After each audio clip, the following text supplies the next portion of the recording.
Students, corona के cases तो बढ़ रहे हैं काफ़ी तेज़ी से और लॉकडाउन की, खास करके एजुकेशनल लॉकडाउन की स्थिति बनी हुई है, तो इसमें रुकना नहीं है। एक लड़का जो पिछले साल का नीट टॉपर था शोएब, उससे आपको इंस्पायर होना है कि जब कोटा के सारे लोग भाग के अपने अपने घरों में सारे बच्चे चले गए थे लौट करके, उस टाइम वो बच्चा वहीं टिका हुआ था और इतिहास बना दिया। नहीं, 720 आउट ऑफ 720, 720 में 720 अंक उसको आए थे।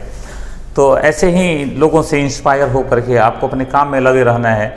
क्लास में ज़रूर थोड़ा सा डिस्टर्बेंस है रेगुलर क्लास में, तो आशा करते हैं हम लोग, आशा ही कर सकते हैं, आशा करते हैं हम लोग कि बहुत जल्दी ये जो परेशानी है वो समाप्त हो जाएगी और फिर हम लोग वापस अपने ऑफलाइन क्लास में शुरू हो जाएंगे। तब तक के लिए थोड़ा सा हम लोग 11th का जो सेक्शन है हमारा बचा हुआ एनिमल किंगडम वगैरह, तो उसको कवर कर रहे हैं। बीच में एक आध क्लास या बोलो कि एक आध दिन आपका वीडियो मिस हो जा रहा है, तो इसका एक बड़ा रीज़न है क्योंकि नेटवर्क ठीक नहीं होने से अपलोड ही नहीं हो पाता है। तो टेक्निकल एरर है, उसमें कुछ कर नहीं सकते हैं। कल संडे था तो थोड़ा मैं इस चक्कर में था कि थोड़ा पता चले कि भाई क्लास ओपन हो रहा है तो क्या हो रहा है, कैसे हो रहा है, उसमें चला गया। हम लोग फिर से आज एक वीडियो आपके लिए पोस्ट कर रहे हैं। देखिए, आप जो है शुरू में बहुत उत्साह दिखाते हैं, जैसे फर्स्ट वीडियो आता है तो बहुत उत्साह दिखाते हैं, लेकिन धीरे धीरे ये उत्साह आपका घटने लगता है। ऐसा नहीं होना चाहिए। उत्साह तो उस दिन तक बना कर रखना है जिस दिन तक आपका रिजल्ट नहीं हो जाता है, ठीक है ना। शुरू में ही आपको एक बहुत ही इंस्पायरिंग, बहुत ही प्रेरणादायक एक बात आपको बताना चाहता हूँ। जब मैं दिल्ली में पढ़ रहा था तो उस टाइम मेरे से सीनियर, मेरे से 2 या 3 साल सीनियर, सौरभ चतुर्वेदी नाम है उनका, वो तैयारी किया करते थे और मेरे बगल के रूम में थे। धीरे धीरे मेरा उनसे परिचय हुआ, फिर हम लोग काफ़ी क्लोज हो गए, तैयारी हमारी साथ साथ होने लगी। 2013 के बाद मेरा जब यूपीएससी का अटेम्प्ट ख़त्म हो गया था तो मैं वापस चला आया बेतिया और वो तैयारी करते रह गए। यूपीएससी तो था नहीं, वो स्टेट पब्लिक सर्विस कमीशन जो था यूपी पीसीएस वहीं दे रहे थे। अब देख लो कि अटेम्प्ट ख़त्म होने के बाद 13 से लेकर के 21 तक, ये कितने साल तो यही हो गया, लगभग 7-8 साल हो गए। इतने सालों तक वो लगातार भिड़े रहे हैं। नहीं, हर आदमी का अपना अपना माइंड सेट होता है, उनको तैयारी करनी थी। यूपी में उम्र भी क्या है, 40 ईयर्स तक है। इस साल उनका लास्ट अटेम्प्ट था और ऊपर वाले की कृपा है कि समीक्षा अधिकारी जो होते हैं, रिव्यू ऑफिसर, उसमें उनका सिलेक्शन हो गया यूपी पीसीएस में। 1-2 दिन पहले उनसे बातचीत हो रही थी तो पता चला। तो सोच के देखो कितना प्रेरणादायक न्यूज़ है कि पिछले अगर देखा जाए तो 2001 से 2001 से वो प्रिपरेशन में थे, आपका जन्म नहीं हुआ होगा, और लास्ट 19 ईयर्स से 19 साल से आदमी तैयारी करते करते और रिजल्ट निकाल लेता है। तो एक ही चीज़ समझ में आती है कि पेशेंस बहुत बड़ा चीज़ है। नहीं, धैर्य बना के जो चलता है उसकी सफलता निश्चित होती है। तो इन छोटी छोटी चीज़ों से घबराना नहीं है, छोटी छोटी बातों से घबराना नहीं है। होते रहेगा, है, समस्याएं हैं, हम लोग देखेंगे, इसको झेलेंगे, मेहनत को करते रहेंगे, ठीक है ना। चलिए, हम लोग basis of classification of animals देख रहे थे। इसमें 2 वीडियो लेक्चर्स हमने पहले शेयर किया है। क्या क्या पढ़ा है थोड़ा देखो। लेवल ऑफ ऑर्गेनाइजेशन देखा, बॉडी प्लान देखा, बॉडी साइमेट्री देखा, जर्म लेयर्स के बारे में जाने हैं और सीलोम या बॉडी कैविटी के बारे में जाने हैं। यही आपका टफ सेगमेंट था जिसको आपको ठीक से पढ़ना था। अब फिर से वीडियोस को देखिएगा, रिवाइज करिएगा, नोट्स बनाइएगा, एनसीईआरटी पढ़िएगा, तब जाके इसमें आप परफेक्ट हो जाइएगा, ठीक है। अब हम लोग कुछ आसान सी चीज़ें हैं, आज के वीडियो लेक्चर में इन सबको हम लोग कवर कर जाएंगे। आसान चीज़ें हैं, उनको एक बार देख लेते हैं। बहुत सारी बातें जानी हुई हैं और थोड़ी सी बात इसमें से हम लोग को 12th में पढ़ना है, वहाँ देख लेंगे हम लोग, ठीक है। तो और क्लियर हो जाएगा। सेगमेंटेशन से अगर हम लोग स्टार्ट करें, मेटामरिज्म या सेगमेंटेशन बोलते हैं, खंडों में बटा होना, नहीं पार्ट्स में, सेगमेंट में बटा होना, सेगमेंटेशन या मेटामरिज्म है। कई सारे आप ऑर्गेनिजम्स को देखे होंगे, एनालिड्स वगैरह को, केंचुआ को देखो ना, अर्थवर्म को, ऐसा लगेगा कि उसका बॉडी जो है वो ऐसे सेगमेंट्स में डिवाइडेड है, खंडों में बटा हुआ है। यही सेगमेंटेशन है। अब क्या है कि अर्थवर्म वगैरह में या फिर इंसेक्ट्स वगैरह में देखोगे, तिलचट्टा वगैरह में, तो बाहर से ही दिखता है कि बॉडी क्या है, ऐसे खंडों में बटा हुआ है, सेगमेंट्स में बटा हुआ है। मतलब एक्सटर्नली सेगमेंटेशन है, एक्सटर्नल सेगमेंटेशन है, बाहर से भी है और अंदर से भी सेप्टा रहता है, वाल जैसा स्ट्रक्चर रहता है, तो अंदर से भी सेगमेंटेशन है। नहीं, एक्सटर्नल सेगमेंटेशन भी है और इंटरनल सेगमेंटेशन भी है। इंटरनल जो सेगमेंट्स होते हैं या बोलोगे जो सेगमेंटेशन है, इन वॉल्स को हम लोग सेप्टा कहते हैं आज तक, यहाँ भी सेप्टा कह देंगे। नहीं, तो ये सेगमेंटेशन है ऑर्गेनिज्म की बॉडी का, ठीक है ना। जो हायर एनिमल्स हैं उनमें क्या है कि ये एक्सटर्नल सेगमेंटेशन, ये वाला पार्ट जो है वो ये प्रेजेंट नहीं होता है, ठीक है ना, ये ध्यान रखेंगे। प्रेजेंस ऑफ नोटोकॉर्ड की बात हम लोग करते हैं। जो नेक्स्ट है नोटोकॉर्ड क्या है, पहले ये समझा जाए। तो कोई भी ऑर्गेनिज्म, फिर से अगर बात को दोहराया जाए, तो किसी भी एनिमल का या एनिमल ही बोलो का जो डेवलपमेंट होता है वो होता है जाइगोट से। आपको ध्यान होना चाहिए कि जाइगोट क्या है। तो जाइगोट एक सेल है जो फीमेल गैमेट और मेल गैमेट के फॉर्मेशन से डेवलप होता है। और फिर इस जाइगोट के सेल में जब लगातार माइटोसिस होता है, माइटोटिक डिवीजन होता है, तो फिर जाकर के अब ये जाइगोट इम्ब्रियो में डेवलप होना स्टार्ट होता है। बात समझ में आ रहा है। तो इम्ब्रियोनिक डेवलपमेंट के टाइम में इम्ब्रियो से फिर ऑर्गेनिज्म डेवलप हो जाता है। इम्ब्रियोनिक डेवलपमेंट के टाइम में कुछ हायर एनिमल्स में डोर्सल साइड, पिछले साइड में cartilaginous rod like structure, cartilage का रॉड लाइक स्ट्रक्चर डेवलप होता है। इस कार्टिलेजिनस रॉड लाइक स्ट्रक्चर को हम लोग नोटोकॉर्ड कहते हैं, नोटोकॉर्ड कहते हैं। आगे चल के इसी स्ट्रक्चर से किसका डेवलपमेंट होता है, बैकबोन का डेवलपमेंट होता है, ठीक ना। अब क्या है, कुछ एनिमल्स हैं जिनमें नोटोकॉर्ड है, प्रेजेंट होता है, और कुछ हैं जिनमें एब्सेंट होता है, मतलब नहीं होता है, ठीक है ना। जिनमें नोटोकॉर्ड नहीं है उनको बोलेंगे नॉन कॉर्डेट, उनको कहेंगे हम लोग नॉन कॉर्डेट, और जिनमें नोटोकॉर्ड है उनको कह देंगे कॉर्डेट। इसका मतलब हुआ कि नोटोकॉर्ड के प्रेजेंस या एब्सेंस के बेसिस पर हम लोग एनिमल्स को क्लासिफाई कर सकते हैं। अगर नहीं है तो आप बोलेंगे नॉन कॉर्डेट्स, और अगर है नोटोकॉर्ड तो बोलेंगे कॉर्डेट्स। तो ये 2 टाइप्स के हो गए कॉर्डेट्स, ठीक है ना।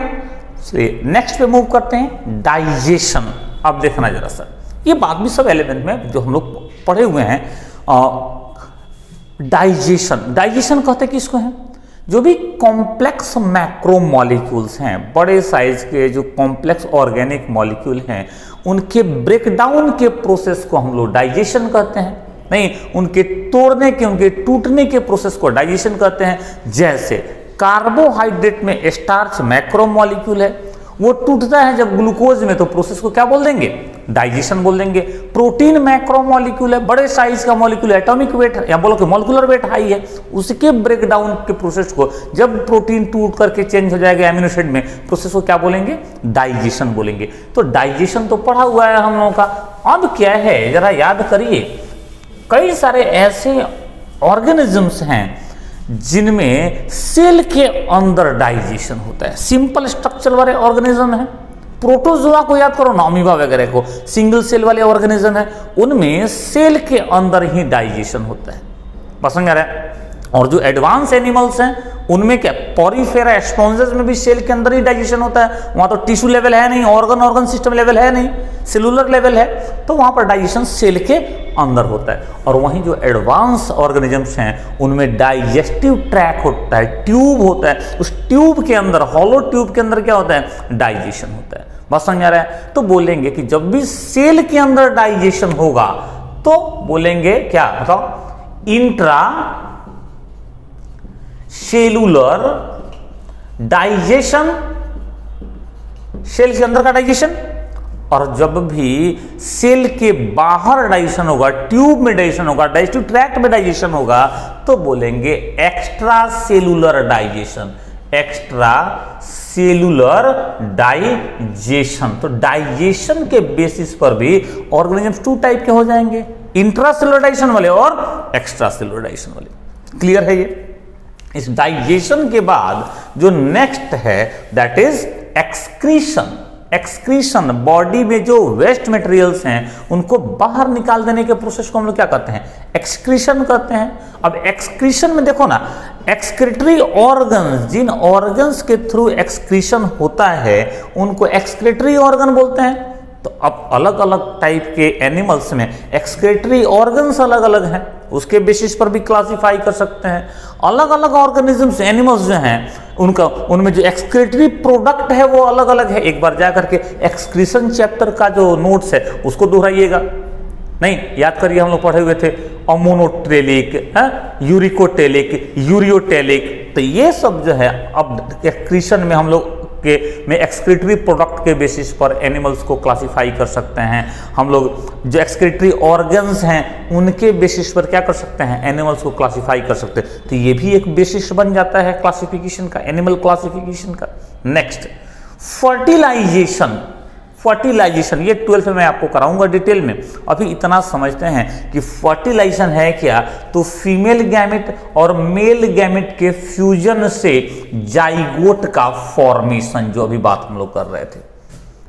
नहीं, what is fertilization? It is complete and permanent fusion of male and female gamete to form zygote. ठीक है, जाइगोट बनने का प्रोसेस क्या है? फर्टिलाइजेशन है। अब जरा देखना, अब कहता है कि कुछ ऐसे एनिमल्स हैं, फ्रॉग नहीं, फिशेस, ये सब जो एनिमल्स हैं ये क्या करते हैं कि मेल अपने गैमेट को वाटर में डिस्चार्ज कर देते हैं, निकाल देते हैं। फीमेल अपने गैमेट को वाटर में छोड़ देती हैं और ये मेल फीमेल गैमेट वाटर में मिलते हैं, जुड़ जाते हैं, फ्यूजन हो जाता है इनका, नहीं संलयन हो जाता है इनका। तो हम क्या बोलेंगे? फ्यूजन मदर बॉडी के या फर्टिलाइजेशन मदर बॉडी के बाहर हो रहा है कि अंदर हो रहा है? आप बताएंगे कि बाहर हो रहा है मदर बॉडी के। नहीं, तो ऐसे फर्टिलाइजेशन को क्या कह दिया जाए? External fertilization. एक्सटर्नल फर्टिलाइजेशन, जब फर्टिलाइजेशन मदर बॉडी के बाहर हो, मेनली वाटर में होता है, तो बोलेंगे एक्सटर्नल फर्टिलाइजेशन। नहीं, रेप्टाइल्स हैं, रेंगने वाले, बर्ड्स हैं और मैमल्स हैं, उसमें हम लोग भी इंक्लूडेड हैं। नहीं, इन सब में फर्टिलाइजेशन मतलब मेल फीमेल गैमेट कहाँ मिलते हैं, कहाँ फर्टिलाइजेशन होता है? मदर बॉडी के अंदर होता है। क्या बोला जाए? Internal fertilization. अब देख रहे हो ना, फर्टिलाइजेशन कहां हो रहा है, इसके बेसिस पर भी एनिमल्स को क्लासिफाई कर सकते हैं। टू टाइप्स के एनिमल्स हैं, एक्सटर्नल फर्टिलाइजेशन और इंटरनल फर्टिलाइजेशन वाले एनिमल्स। ठीक है, तो फर्टिलाइजेशन के बेसिस पे हम लोग देख सकते हैं। अब देखना और क्या सपोर्ट करता है क्लासिफिकेशन में, और क्या आधार बनता है या और क्या बेसिस है एनिमल क्लासिफिकेशन का? डेवलपमेंट। डेवलपमेंट, कई सारे ऐसे एनिमल्स हैं जिनके यंग वन बोल लो या बोलो कि चाइल्ड, सामान्य लैंग्वेज में बोले तो चाइल्ड, शुरू में ही एडल्ट के जैसे दिखते हैं। जैसे समझो इस बात को, आदमी का जो बच्चा है भले वो इतना छोटा है लेकिन देखने में कैसा दिखेगा? बिल्कुल वैसा ही दिखेगा जैसे वयस्क होते हैं या एडल्ट होते हैं। नहीं, उसका फेस, उसका हेड, उसके हैंड्स, लेग्स सब के सब कैसे हैं? सब एडल्ट जैसे हैं। बस यही डिफरेंस है, साइज उसका छोटा है, एडल्ट का साइज थोड़ा बड़ा है। बस समझ में आ रहा है? तो सिमिलर होते हैं, रिजेंबल करते हैं, समानता होती है किसमें? तो चाइल्ड में और एडल्ट में। तो ऐसे विकास को, ऐसे डेवलपमेंट को डायरेक्ट डेवलपमेंट कहते हैं। नहीं, जब चाइल्ड या प्रोजेनी या ऑफ स्प्रिंग एकदम क्या हो, अपने बर्थ के टाइम में किससे मिलता जुलता हो? एडल्ट से मिलता जुलता हो, तो बोलेंगे भाई ये डेवलपमेंट कैसा है? डायरेक्ट है। नहीं, हायर एनिमल्स में ऐसा होता है। और क्या है? तो कुछ में इनडायरेक्ट डेवलपमेंट होता है, बीच में इंटरमीडिएट स्टेज आ जाता है। नहीं, देखोगे इंसेक्ट्स वगैरह में कि पहले क्या होगा? पहले एग से लार्वा बनते हैं, प्यूपा बनते हैं, एंड देन क्या होता है? एडल्ट का डेवलपमेंट होता है। ठीक है, तो ये डेवलपमेंट कैसा हो गया? इनडायरेक्ट डेवलपमेंट हो गया। सिमिलरली फ्रॉग में अगर देखोगे तो वहां पे जाइगोट से फिर क्या होता है, एम्ब्रियो का डेवलपमेंट और टैडपोल का फॉर्मेशन हो जाता है, टैडपोल का फॉर्मेशन होता है। और फिर टैडपोल इंटरमीडिएट स्टेज है, इससे फाइनली टैडपोल में आप देखेंगे फ्रॉग में कि टेल होता है, पूंछ होता है। फिर इनमें एक प्रोसेस है मेटामॉर्फोसिस, चेंज होता है, और उस चेंज के बाद ये टैडपोल किसमें चेंज होता है, एडल्ट फ्रॉग में। तो एडल्ट फ्रॉग में ये टेल क्या हो जाता है, गायब हो जाता है। ठीक है ना। तो इस तरह से हम लोगों ने बेसिस ऑफ क्लासिफिकेशन एक एक करके कवर कर लिया है। आप एनसीईआरटी के थ्रू जाएंगे, सबको पढ़िए, घबराइए मत, और ध्यान रखिए खास करके वो बच्चे जो थोड़ा सा इधर उधर भागते हैं, ज़्यादा बैग घुमाने के चक्कर में हैं, जब मान लीजिए कि अभी सिचुएशन अनफेवरेबल है तो फिर इधर उधर करने का कोई फ़ायदा नहीं है। आप थोड़ा सा ईमानदार बनिए, रूम में बैठिए, पढ़ाई करिए। नहीं दिक्कत होता है क्वेश्चन व्हाट्सएप करिए, अच्छा है अब कितना दिन है जमा करके रखिए, क्लास ओपन होगा पूछिएगा। ठीक है ना, बहुत इधर उधर घूमने की जरूरत नहीं है। चलिए फिर मिलते हैं हम लोग नेक्स्ट वीडियो लेक्चर में। Thank you, good luck, run fast for better life.